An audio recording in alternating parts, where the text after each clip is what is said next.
இந்த புதுச்சேரி கவர்மெண்ட்டை பத்தி நாம சொல்லியே ஆகணும்.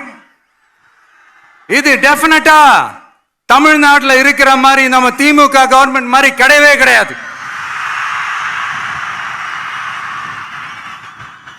ஏன்னா வேற ஒரு அரசியல் கட்சி நடத்துற நிகழ்ச்சியாகவே இருந்தாலும் அந்த நிகழ்ச்சிக்கு தன்னெழுச்சியா வர நம்ம மக்களுக்கு பாதுகாப்பு கொடுத்து பாரபட்சமே காட்டாம இந்த கவர்மெண்ட் நடந்துகிட்டு இருக்கிறாங்க.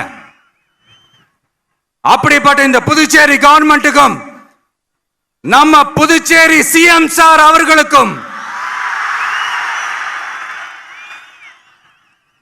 இந்த நேரத்தில் என்னுடைய மனப்பூர்வமான நன்றிகளை தெரிவிச்சுக்கிறேன்.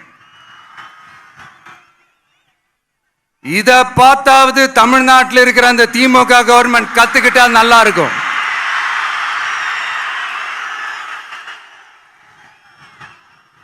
ஆனா அவங்க கத்துக்க மாட்டாங்க. பரவாயில்ல, வரப்போற எலெக்ஷன்ல 100% கத்துக்குவாங்க. அத நம்ம மக்கள் பார்த்துக்குவாங்க.